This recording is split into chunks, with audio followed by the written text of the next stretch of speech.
Welcome to gold weekly analysis. Welcome to decryptors. इस video में detail के साथ technical analysis, fundamentals, news, astrology और लेटेस्ट स्मार्ट मनी क्या सोच रही है और स्मार्ट मनी के ऑर्डर्स भी इंशाल्लाह आपको बताऊंगा कि स्मार्ट मनी के ऑर्डर्स इस वक्त कहाँ पे पड़े हुए हैं गोल्ड के अंदर। तो इस वीक में सबसे पहले जो हमारे पास एक इम्पॉर्टेंट डाटा है, एक हमारे पास मंडे को डाटा है, हमारे पास सबसे जो इम्पोर्टेंट डाटा है वो हमारे पास 17 को है, जिसमें फेड का रेट कट का डिसीजन है और साथ में प्रेस कॉन्फ्रेंस है। ठीक है, अच्छा, रेट कट के बारे में मैं एक बड़े इंपॉर्टेंट बात आपको इस वीडियो में करूंगा, उसके ऊपर आपने गौर करना है। थोड़ी सी इफ़ और बट वाली कंडीशन है, बट बड़ी इंटरेस्टिंग एक पहलू हमें देखने को मिल सकता है। उसके बाद जो सबसे एक इम्पॉर्टेंट चीज़ है, जो मैंने प्रीवियस वीडियो के अंदर, जो हमारी गोल्ड की अलावा वीडियो होती है, जो जर्नल वीकली एनालिसिस होता है, उसके अंदर मैंने इस चीज़ का जिक्र नहीं किया है। जेपीवाई का भी डाटा है और ये डाटा भी काफ़ी ज़्यादा इंपॉर्टेंट है, क्योंकि जेपीवाई की रिवर्स कैरी ट्रेड का रिस्क दोबारा से जो है वो बढ़ता जा रहा है। इसको भी हम थोड़ा सा डिस्कस करेंगे। जिन लोगों को नहीं पता, हमारे चैनल के ऊपर नए हैं, रिवर्स कैरी ट्रेड बेसिकली वो ट्रेड है जो एक कोलेट्रल रखा जाता है लोन के अगेंस्ट और बिल्स के अगेंस्ट। बिल्स मतलब कि जो US 10 years, US 2 years, 5 year, 30 years, ये आपके पास जो बिल्स होते हैं, ठीक है, इनके बारे में बात हो रही है। बेसिकली US ट्रेजरीज जो है उनको बिल्स बोला जाता है और वो काफ़ी ज़्यादा क्वांटिटी में, इनफैक्ट जो लार्जेस्ट बाइंग है वो जापान के पास है, फिर चाइना के पास है, ठीक है, और फिर बाकी कंट्रीज जो हैं उनके पास भी वो बाइंग मौजूद है। तो एनीवे ये बेसिकली एक तरह की सिक्योरिटी होती है, और अगर फॉर एग्जांपल किसी किस्म का फाइनेंशियल क्राइसिस या किसी किस्म का कोई क्राइसिस आता है तो इनको सेल किया जाता है या इनको बाय किया जाता है डिपेंडिंग ऑन द सिचुएशन, और उसके हिसाब से गोल्ड की प्राइसेस पे काफ़ी ज़्यादा अफेक्ट होता है। बहरहाल ये बहस किसी और वीडियो के लिए रखते हैं, इस वीडियो को स्टार्ट करते हैं। वीडियो को स्टार्ट करने से पहले आप लोगों ने दूसरी वीडियो देख लेनी है जहाँ पे हमने डिक्सी का एनालिसिस बताया, यहाँ पे रिपीट नहीं करेंगे। यहाँ पे इनफैक्ट हम क्या करेंगे, यहाँ पे हम जाएंगे, यहाँ पे हम विक्स को सर्च करेंगे और ये हमारे पास विक्स आ गया, ठीक है। अच्छा, अगर हम यहाँ पे डेली के चार्ट पे जाएंगे, बिकॉज लोअर टाइम फ्रेम के अंदर काफ़ी ज़्यादा जो है एम्बिक्विटी होती है और काफ़ी ज़्यादा चांसेस होते हैं कि एरर आ सकता है, तो हम थोड़ा सा डेली टाइम फ्रेम को इस चीज़ के अंदर प्रेफर करेंगे। अच्छा, ये आपके पास जो लाइन है, ये वाली, ये गोल्ड की है, ये आपके पास विक्स की है, ठीक है। और अगर आप यहाँ पे देखेंगे कि विक्स तकरीबन एक स्पाइक मार के आपके पास नीचे यहाँ पे रेंज कर रहा है और गोल्ड आपके पास ऊपर जा रहा है, ठीक है। अच्छा, अब यहाँ पे हम VVIX यानी कि वॉलेटिलिटी देखेंगे। यहाँ पे अगेन से ये गोल्ड आपके पास ऊपर है और ये हमारे पास न्यू जो पर्पल लाइन ऐड हुई है ये आपके पास VVIX है, ठीक है। तो यहाँ पे अगर ये दोनों एक डायरेक्शन के अंदर हो तो इसका मतलब है कि दोनों चार्ट्स जो हैं वो ठीक है, लेकिन हमें यहाँ पे बेसिकली क्या देखना था कि अगर फॉर एग्जांपल ये चार्ट नीचे जा रहा है तो ये चार्ट भी हमें नीचे जाने के बजाय ऊपर जाता हुआ दिखता है, लेकिन जो कि फ़िलहाल अभी इस वक्त इस केस में नहीं है।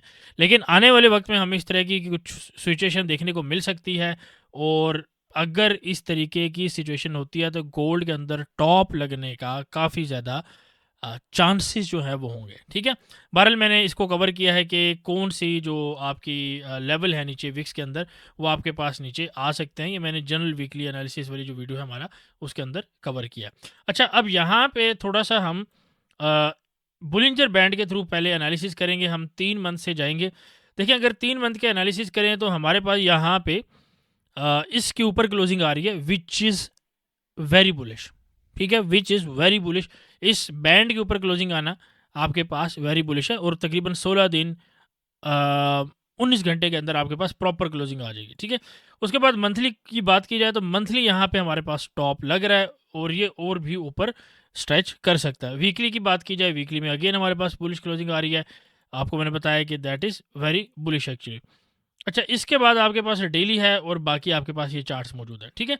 अच्छा, मेन चीज़ ये है, अगर आप यहाँ पे देखें कि हमारे पास जितनी भी मूविंग एवरेजेस हैं, आपके पास वीकली, मंथली, 3 मंथ्स, आपके पास 18 घंटे, 12 घंटे और 9 आवर्स, 4 आवर्स, ठीक है। 4 आवर्स में बहरहाल आपके पास जो है थोड़ा सा एक जो है यहाँ पे डेविएशन हुई है, लेकिन ओवरऑल स्टिल जो है आपके पास बुलिश है, और इवन 1 घंटे के अंदर ये तकरीबन आपकी रेंज इसको कहा जाएगा, ठीक है। अच्छा, इसके साथ साथ अगर आप यहाँ पे एक RSI को प्लॉट करें, यहाँ पे मैं ये सारी ड्राइंग रिमूव कर देता हूँ और आरएसआई को अगर आप देखें डेली के ऊपर हमारे पास टॉप में है, वीकली में स्टिल ऊपर जा सकती है। आरएसआई जो है इसका वीकली टारगेट आपके पास कम से कम ये रहेगा और हमारे पास एक टारगेट और भी आ सकता है जो कि ये हाई रह सकता है, ठीक है। बाकी ये ऊपर भी टारगेट्स है लेकिन अभी फ़िलहाल हम इन टारगेट्स को टारगेट करेंगे। अच्छा, डेली की बात की जाए तो हमारे पास स्टिल ये एनालिसिस है, लेकिन 4 घंटे में बड़ा इंटरेस्टिंग एनालिसिस है हमारे पास। 4 घंटे में अगर आप यहाँ पे एक ट्रेंड लाइन लगाएँ और इस ट्रेंड लाइन के आप फर्दर अगर एनालिसिस करें तो आप यहाँ पे देखेंगे कि इस ट्रेंड लाइन के नीचे मार्केट है और यहाँ पे फर्दर नीचे तक मार्केट जा सकती है। जैसा कि मैंने आपको आरएसआई के बारे में बताया है कि यह आपके पास आरएसआई का एक डिमांड जोन है और आपके पास एक डिमांड जोन यहाँ पे नीचे भी मौजूद है, ठीक है। तो ये आपके पास एक डिमांड जोन ये है और एक डिमांड जोन आपका आरएसआई का ये है। तो तकरीबन मार्केट इधर तक आपके पास आ सकती है और ये पॉसिबल हो सकता है मंडे वाले दिन, ठीक है। मंडे वाले दिन क्यों हो सकता है? क्योंकि हमारे पास अरब नेशंस की एक मीटिंग चल रही है। आपको पता है कि कतार के ऊपर अटैक हुआ है, अरब नेशंस की मीटिंग चल रही है। एक दफ़ा दोबारा इसराइल की तरफ से थ्रेट किया गया है कतार को कि हम दोबारा हमास की लीडरशिप के ऊपर अटैक करेंगे और साथ साथ में जो यूएस है वो भी यहाँ पे इन्वॉल्व हो रहा है, बाकी कंट्रीज जो हैं वो भी जो है इन्वॉल्व हो रहे हैं। लेकिन ऐसी कुछ न्यूज़ आ सकती है या थोड़ा सा डिले हो सकता है जिसकी वजह से आपकी मार्केट में मंडे वाले दिन थोड़ा सा पुल बैक यानी कि रिट्रेसमेंट आपको गोल्ड में देखने को मिलेगी, ठीक है। इसको हम बाकी चीज़ों से भी बैक करेंगे लेकिन फंडामेंटली अगर आप फ्राइडे को देखें तो फ्राइडे में काफ़ी लोग जो है बुलिश थे और काफ़ी लोगों ने बाइंग पोजीशन ली होगी या अगर प्रॉफिट बुकिंग करनी भी होगी वीक के एंड के ऊपर तो वो भी आपकी नहीं हुई। ये भी एक रीज़न है कि आपका गोल्ड फर्दर नीचे आ सकता है। अच्छा, यहाँ पे अगर हम इसको देखेंगे आपके इलियट वेव को, यहाँ पे हम इलियट वेव को ऑन करते हैं। अगर आप इलियट वेव को देखेंगे तो ये एक इंडिकेटर है, ट्रेडिंग व्यू पे आपको बिल्कुल फ्री मिल जाता है, ठीक है। तो 1 घंटे के चार्ट में ये थोड़ा सा मुझे इंटरेस्टिंग लग रहा है, ठीक है। तो ये जो आपके पास एक करेक्टिव मूव आ रही है तकरीबन 35-56 की, आई डोंट थिंक इतना जा सकता है। मुझे क्या लगता है कहाँ तक जा सकता है मैं आपको आगे बताता हूँ। तो मेरे हिसाब से तकरीबन 35.95 से 36.09 ये हमारे पास एक पहला रीजन है बाइंग का। ये आपके पास 36.09 और ये आपके पास 35.95, ठीक है। तो ये आपके पास एक पहला रीजन है और उसके बाद ऑफ कोर्स आपके पास एक जो दूसरा रीजन है ये ज़्यादा अच्छा रीजन है और हमारे पास यहाँ पे काफ़ी ज़्यादा कॉन्फ्लुएंस आपके पास मौजूद है, ठीक है। तो ये 3555 और उसके बाद 3574 का जो लेवल है ये मौजूद है। यहाँ से आपके पास फर्दर बाय निकल सकती है। तो ये एक अच्छा एरिया है लेकिन यहाँ से भी आपके पास बाय निकल सकती है। यहाँ पे आप फ़िलहाल इंगेज नहीं करेंगे, काफ़ी ज़्यादा रिस्की रहने वाला है, ठीक है। तो 1 घंटे में हमारे पास ये एनालिसिस है। 4 घंटे में मैंने आपको बताया है कि आरएसआई हमारे पास किस तरीके से डाउन साइड के ऊपर और ज़्यादा आने की पॉसिबिलिटी यहाँ पे मौजूद है, ठीक है। ये आपके पास 4 घंटे का। तो अगर आप यहाँ पे देखेंगे 4 घंटे में आपके पास ये एरिया है, 1 घंटे में आपके पास ये एरिया है। तो एक बहुत अच्छे तरीके से यहाँ पे आपके पास एक एनालिसिस बन रहा है। अच्छा, फर्दर अगर आप यहाँ पे देखेंगे, आप फिबोनाची रिट्रेसमेंट का यूज़ करेंगे तो 4 घंटे में हमारे पास एक ये लो है। तो हम इस लो को इस हाई के साथ अगर यहाँ पे कनेक्ट करें तो बड़े प्यारे तरीके से यहाँ पे 50% का फिबोनाची लेवल भी बनता है। बाय द वे हमारी फिबोनाची की वीडियो भी आउट हो चुकी है, उसको आप देख सकते हैं। बहुत जल्दी आपको उसमें कुछ सीखने को मिलेगा और बड़े प्यारे तरीके से एक सीक्रेट मैंने आपको बताया जो कि आपने कभी किसी वीडियो में यूट्यूब के ऊपर किसी जगह आपने ना पढ़ा होगा, ना आपने देखा होगा, ना आपने सुना होगा, ठीक है। उस वीडियो को आप लाजमी देखना, इंशाल्लाह आपको सीखने को मिलेगा। अच्छा, इसके अलावा अगर हम फर्दर बात की जाए यहाँ पे सपोर्ट एंड रेजिस्टेंस की तो तकरीबन आपके पास यही आपके पास सपोर्ट बन रही है S2। अगर आप यहाँ पे देखेंगे ये आपके पास S2 है और ये आपके पास S3 है, ठीक है। तो ये S2 S3 आपके पास एक अच्छी सपोर्ट बन रही है और ये जो पूरा आपके पास रीजन है ये बहुत अच्छी बाइंग का रीजन है जो कि तकरीबन अगर आप देखेंगे 3574 और 3545 है। यहाँ पे हमने 3555 का एरिया लगाया जो कि इस एरिया के साथ मैच कर रहा है, ठीक है। तो यहाँ पे इलियट वेव, हमारे पास फिबोनाची, हमारे पास यहाँ पे RSI का डिमांड जोन और साथ साथ में हमारे पास इस इंडिकेटर की सपोर्ट और इसको बेसिकली बोला जाता है वेक्टर जोन, ठीक है। ठीक है। ये जो ऑरेंज बॉक्स है इसको बोला जाता है वेक्टर जोन। ये एक तरीके से एफवीजी की टाइप है, फेयर वैल्यू गैप की एक टाइप है, ठीक है। तो ये आपके पास है, तो यहाँ पे काफ़ी ज़्यादा कन्फ्लुएंस मौजूद है। बाकी फिर हम देखते हैं किस तरीके से। अच्छा, यहाँ पे हमारे पास ना फंडामेंटल्स भी काफ़ी मौजूद है। फॉर एग्जांपल गोल्ड के ईटीएफ्स के अंदर काफ़ी ज़्यादा हमारे पास जो है इनफ्लो जो है वो देखने को मिल रहा है, बिल्कुल सिमिलर जो हमारे पास बिटकॉइन के अंदर एक पैटर्न देखने को मिल रहा है। ये दोनों एसेट क्लासेस क्यों एक तरीके से बिहेव कर रहे हैं इसके ऊपर भी मैं बात करूंगा।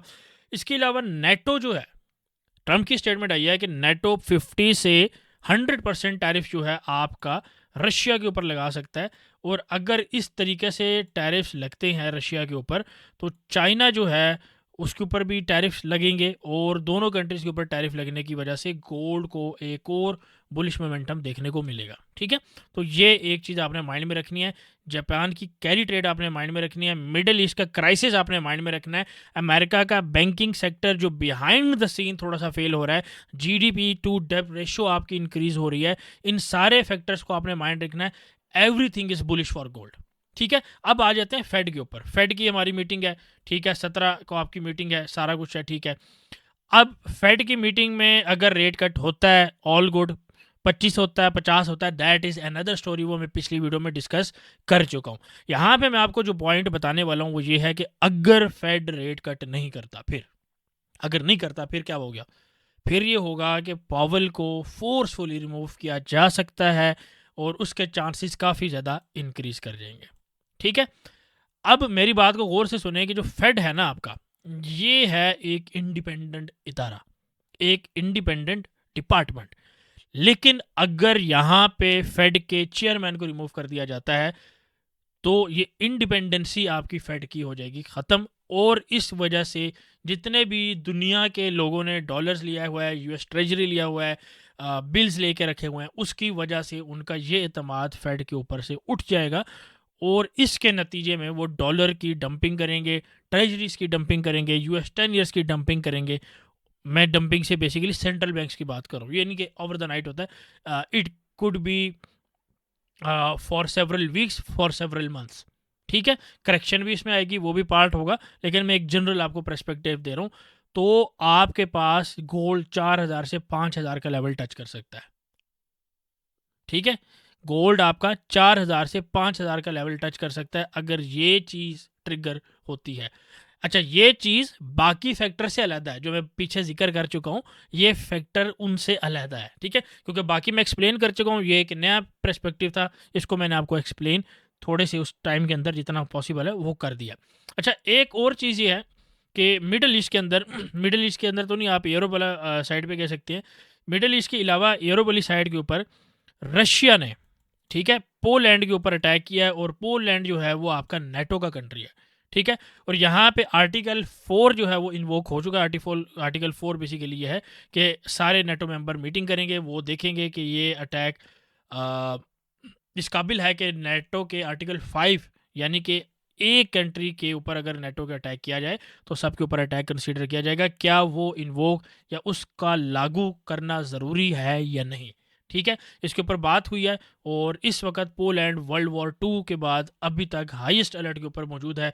और इसके अलावा बाकी जो कंट्रीज है 3-4, आई थिंक जर्मनी है, और I think may be France है, मुझे नाम थोड़ा सा भूल रहे हैं, बट ये काफ़ी कंट्रीज जो है ना, 3-4 कंट्रीज, वो भी हाई अलर्ट के ऊपर है, ठीक है। और बाकी नेटो के मेंबर हैं वो भी ऑन टेबल है यहाँ पे। तो टैरिफ्स इम्पोज होते हैं अगर वो चीज़ नहीं होती, और इस साइड के ऊपर भी अगर वॉर एस्केलेट करती है, तो डेफिनेटली गोल्ड के लिए अल्ट्रा किस्म का बुलिश सिनेरियो बन रहा है, ठीक है। तो इन्फ्लेशन के अलावा, ईटीएफ के इन्फ्लोज के अलावा, चाइना की बाइंग के अलावा, नेटो की ये मैटर के अलावा, मिडिल ईस्ट के क्राइसिस के अलावा, फेड का आपको मैंने बताया, इन्फ्लेशन का आपको मैंने बताया, ठीक है। इन सारों की जो निचोड़ है चीज़ों का, वो गोल्ड बेसिकली मैक्रो साइड के ऊपर बुलिश ही है, ठीक है। अब थोड़ा सा बात कर लेते हैं, जरी बात है, बुलिश हमने बात कर ली, अब थोड़ा सा बात कर लेते हैं बियर्स के लिए भी, ठीक है। बियर्स के लिए क्या बात है? बियर्स के लिए बात ये है कि अगर आप यहाँ पे, मैं कुछ लेवल्स आपको मार्क करके दे रहा हूँ। बाय का तो मैंने आपको कर दिया है, ऐसा करते हैं इसी चार्ट के ऊपर कर लेते हैं ताकि हमारे पास बाय और लेवल सेल के बराबर है, ठीक है। तो हमारे पास यहाँ पे तकरीबन ऊपर वाली साइड के ऊपर ना, ये सारी जो है ना एक रेजिस्टेंस पड़ी। अच्छा, मैं सबसे पहले आपको ना स्मार्ट मनी का लेवल बता देता हूँ। स्मार्ट मनी का लेवल जो है वो तकरीबन 35-55 जो हमने बिल्कुल लेवल लगाया है, ये आपके पास स्मार्ट मनी के ऑर्डर पड़े हैं यहाँ पे। मैं आपको जेन्युइन बात कर रहा हूँ, यहाँ पे स्मार्ट मनी के काफ़ी ऑर्डर्स पड़े हैं, ठीक है। और ये पूरा जो ये वाला जो आपका एरिया ना, ये स्मार्ट मनी के बाई का ऑर्डर्स है, ठीक है। अब ये मंडे को चेंज हो सकते हैं, ट्यूसडे को चेंज हो सकते हैं, लेकिन अभी तक यही पड़े हैं। और अगर कुछ चेंज होते हैं तो मैं अपने ग्रुप में बता दूंगा। ग्रुप आप बिल्कुल फ्री ऑफ कॉस्ट ज्वाइन कर सकते हैं, लिंक नीचे मौजूद है, ठीक है। इसके अलावा जो आपके पास सेलिंग के ऑर्डर हैं वो तकरीबन कुछ ऑर्डर बहुत ज़्यादा तगड़े नहीं, बहुत नहीं, नॉर्मल ऑर्डर जो हैं वो 3709 से 3728 के पास पड़े हैं, ठीक है। अब अगर आप गौर करेंगे तो यहाँ पे हमारे पास एक बुल फ्लैग जो है उसका सिनेरियो भी बन रहा है, ठीक है। इस वजह से मैंने ये सपोर्ट भी मार्क की है, इसलिए मैंने कहा है कि यहाँ से भी अगर बाइंग मिलती है तो हम यहाँ से बाइंग इसको कंसीडर कर सकते हैं। लेकिन ये अच्छा एरिया है, ठीक है। ये आपके पास उतना अच्छा एरिया नहीं है जितना ये अच्छा एरिया है, ठीक है। तो बाय द वे अगर ये बुल फ्लैग प्ले होता है तो इसमें आपके पास जो टारगेट है वो 3704 3710 से 3728 तक आ सकता है। या आपके पास रेजिस्टेंस भी यहाँ पे मौजूद है। लेकिन गोल्ड का जो टारगेट है वो 3768, बल्कि मैं इनमें से भी एक लेवल लगा देता हूँ, ठीक है। ये डिफरेंट लेवल है, 3704, 3709, 3728, ठीक है। तो मैं यहाँ पे 3725 का लेवल जो है एक अप्रोक्सीमेट आपको लगा देता हूँ, ठीक है। मैंने वैसे बता दिया है, ज़्यादा लेवल इधर लगाऊंगा आप कंफ्यूज हो जाओगे, इसलिए मैंने एक लेवल लगा दिया, ठीक है। अच्छा, दूसरा लेवल हमारे पास आ रहा है यहाँ पे निकल कर 3768, ठीक है। ये हमारे पास दूसरा लेवल है। इसको मैं लेंथ इसकी मैं थोड़ी सी इंक्रीज़ कर दूंगा, लेंथ कह रहा हूँ, इसकी विड्थ में थोड़ी सी इंक्रीज़ कर दूंगा। और उसके बाद हमारे पास तीसरा टारगेट आ रहा है आपके पास 3793 या 3790, ठीक है। यह आपके पास तीसरा लेवल है। और बल्कि यहाँ पे मैं आपको एक लाइन और मैं यहाँ पे लगाना पसंद करूँगा, विच विल बी 3804, ठीक है। तो ये पूरा एरिया आप एक तरीके से कंसीडर कर लें, 3804 से लेकर 3790, ये पूरा एक एरिया 140 पिप्स का आप कंसीडर कर लें, जो का सेलिंग का जोन आपका यहाँ पे बन सकता है, ठीक है। उसके बाद यहाँ से भी कुछ रिट्रेसमेंट आ सकती है और यहाँ से भी कुछ रिट्रेसमेंट आ सकती है, ठीक है। तो ये आपके पास एक रेजिस्टेंस नंबर 1, ठीक है, ये दोनों लाइन का पूरा एरिया जो है। उसके बाद ये आपकी रेजिस्टेंस नंबर 2, ये आपकी रेजिस्टेंस नंबर 3, ठीक है। सपोर्ट आपकी 1, सपोर्ट आपकी 2, सपोर्ट से बाई करेंगे, रेजिस्टेंस से सेल करेंगे, ठीक है। इसके अलावा स्कैल्पिंग बीच में सेपरेट होगी, हमारे ग्रुप में स्कैल्पिंग भी हो सकती है, आप आए वहाँ पे स्कैल्पिंग भी कराई जाती है। स्कैल्पिंग 50 पिप्स 100 पिप्स, छोटी छोटी स्कैल्पिंग, ठीक है। जब मेजर एरिया आएगा तब मेजर होल्ड होगी, जब स्मॉल एरिया होगा, बीच में एरिया होगा, वहाँ पे हम स्कैल्पिंग करेंगे। तो होप सो आपको गोल्ड का पूरा सिनेरियो क्लियर हो गया होगा कि विक्स का क्या मतलब है, VVIX का क्या सिनेरियो है हमारे पास, गोल्ड आपके पास कहाँ से बाय जा सकता है, क्या टारगेट्स हो सकते हैं, गोल्ड के न्यूज़ क्या है, क्या फंडामेंटल्स हैं। बाकी अगर आप यहाँ पे आएंगे तो ये देखें, सेफ हेवन डिमांड जो है वो आ रही है, गोल्ड के आर्टिकल छप रहे हैं जी, गोल्ड बुलिश है, यहाँ पे देख लें, दिस इज़ ऑल्सो बुलिश, ये आपके पास फिर बुलिश, ठीक है। Gold rally indicates something basic है, ठीक है। बेतहाशा आपके पास गोल्ड के बुलिश के आर्टिकल्स पड़े हैं, ठीक है। तो बाइंग के लेवल हम ज़रूर करेंगे, लेकिन एसएल का यहाँ पे ख्याल रखना है, यहाँ पे बाइंग के अंदर फंसना नहीं है इन लेवल्स के ऊपर, ठीक है। इस चीज़ का भी आपने ख्याल रखना है, क्योंकि everything is bullish. I hope so video आपको पसंद आई होगी। वीडियो अगर आपको पसंद आई है तो इसको लाइक करें, कमेंट करें, शेयर करें। और बोनस के तौर के ऊपर अगर एस्ट्रोलॉजी आप जानना चाहते हैं तो नीचे फ्री ग्रुप को आप ज्वाइन कर सकते हैं। See you next video, take care, अल्लाह हाफिज़।